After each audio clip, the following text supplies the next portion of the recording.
my guarantee for him so far Adwenepahene aka and Krata mu King Kong aka Fufuoken aka Bema Yemfa ne yere enya from Mr. No Pressure mitua na omotiem abusia meka kire mu say boys no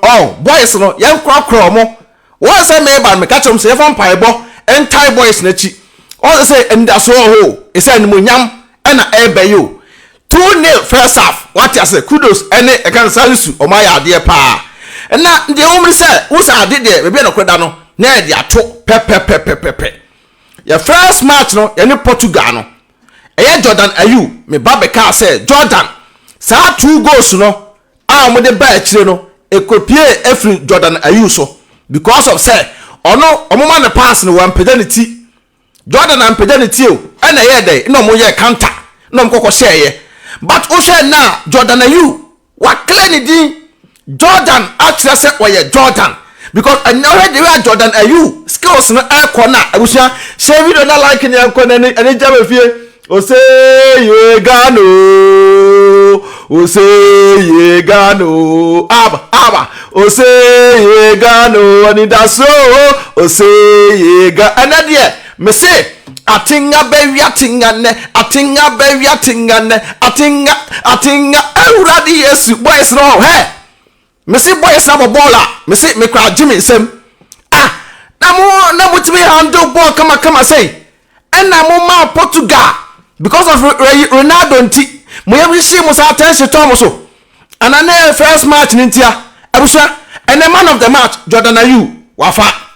Jordan afa oni kudos o mi no me da cho won fa because Osha because a free kick no e say Jordan kudos e jira free kick no o mi na jira ho na we be bo na we ya pause kakra na we ya choke na we de jira mpa na we free kick na ekodi nyina na Jordan Ayew free kick ni nyina perfect Jordan free kick ni nyina no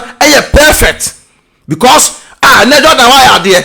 nipa ya de a osayi that means say first match na futu na Adwenepahene e ka kire no why Jordan tie watie because ka kire Jordan say Jordan o team no mu a o clubs no mu a the real si ball no anu wo hye so ati asenti na te o pa nim na te Ghana mayanim na Jordan akire say we Jordan na mu odene ti na de Ghana fo mo ma Jordan Ayew wona mo ma ne na kudo so ya ade na last one ya be point party head ball no party obati ye twa obati afiri ho you better party about your free abusia say party about anywhere nke ye hye miensa na meboa party headi ye na minim say na ha say no automatic na bati say de yo ene no akwo so me say ye ono agasa hye no ba party we say go mensu akire ball e be 3-1 medical kan ball no be 3-1 straight sa anya 3-1 e be 4-0 because the way boys in air na busua ai omo ya de pantie mo mabaso ne fa mpa bon tie boys na chiko so ne animonyam ba ye nyina na ede ena eboaye so oti abrochire krobi atisu bia waje o passport krampo na encha so ye kro no so bawo ba bia Ghana ba bia wo bia twa ayefunu no e wo passport mu tutwi mu tan o ye Ghana ni mo la give you na mo se ne enko ai we ya nche na ese wati asese ba ne be boys na baso because o ma ya de na ye Ghana o seye na ade a chese me kura no eye ma yin se me ku aduo mu no abrafo no se African countries ni nyina mo mbae no Ghana na tem ball America makoma na so wow me proud say me free on my Ghana mu so ati ase me proud now I show the way Ghana for boys no a coach no ya ade coach no ya ade papa ntam ka chem say football no obi ogina kire bia ye no say we coach that be nye too early to jubilate wait try nye too early o me jubilate na o 2-0 you say easy sir o mo na say kwa ke ba jubilate because I said the film tie boys na chi so mo na say ye mpa ke ba jubilate because still na no film I said the film tie boys na chi na boys intimidate ni mo nyam me say cap no ye jaba Ghana ye ji cap no ye pona kesa kesiem ye ji cap no the cap na be si Kotoka International Airport what you say na do je cap na Ghana sika mpedede o this can pay boys no na do ya de go ahead the boys mo bona as a boys na bi o makomam boys no mai o makomam no mo ball no we awon ya bia ni mo we nya say bia we ka say bia me ma o se go na wo na be bo din dabi o se de we musu pull up no corner pull up omo ya de pa omo ma Korea for the chance kra omo chance na what me pay na Korea ni wa ho de yesai Korea for ma ho de yesai Ghana boys mo for mo true mika Korea for ma ho de yesai a wo be se wo be so Ghana nim de true mika share ye betima kuma oh boys are there frankly speaking me say Emma boys no o my ade pa ya ade o say yi ena me nya hunu mistake bia me hunu mistake bia wo bia ball ho ne o mo nyina bobo papa o my ade won say me Adwenepahene me ball ba so a na say won say yo from above na ebo me ball ba so nko ade na say wa ya ade what is an spirit no just say dey mo say ball na ngasa wo tia kire kura wa ngasa wo ball we ka ye ball na say ye ball we anakoda ayere nchen ene almost Ghana for win here and the whole night apuskeleke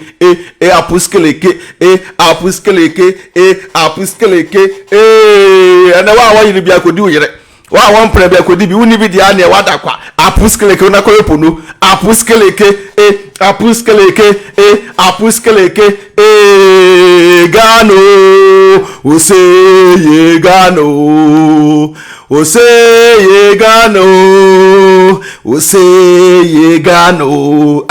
me see ya de camp no ba hwie so atiase ya de camp no ba hwie na ni mo nyam aba Ghana now what me pray say first match no na me say boys na omo relax kakra because na Ronaldo na so no musuro be say musu nyam bobo hawa abrochiro ani apike mo de aba what atiase nti de ba mo bobo na de amati Ghana ni mo wate obi say sister Becky is dead today sure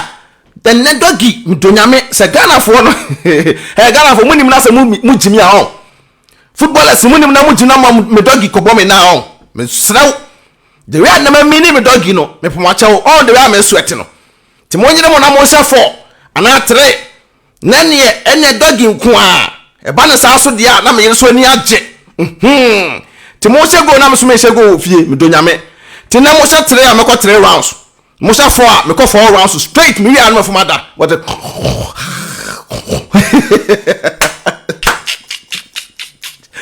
me for mother straight sure boys na there o my there frankly speaking here cabinet de be here the ya agro sire nyina na ni beje obi a besere kama what say ani je wo fie a Ghana for boys in the ni je ba because ene dem ye munya hye me ena o Germany for no on the way o mo sitie on say Drew Kanza Ghana ni Korea the man your German TV station so German for moya medwamo pa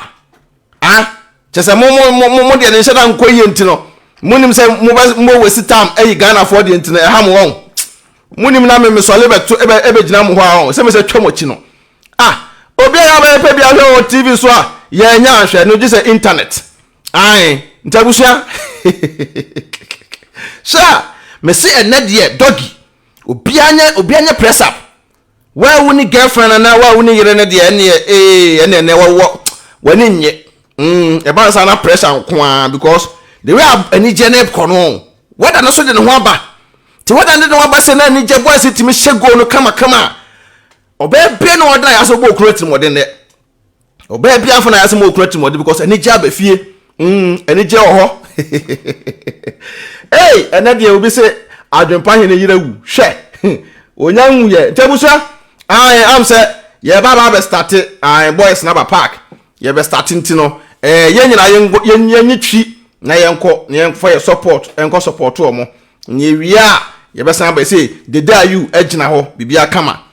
ntino ebusa me de ye hwe e wo laptop so because jama for anyi omo mu TV station so ntino ye nyina ebusa nyina twa hwe wo laptop so ntino nyagopo wo hira mo onto mo kwanem yemfa enigye nyemfa nko hwe ball no nyame hira wo Ghana ko goalkeeper na che no wache no ntimo sira mo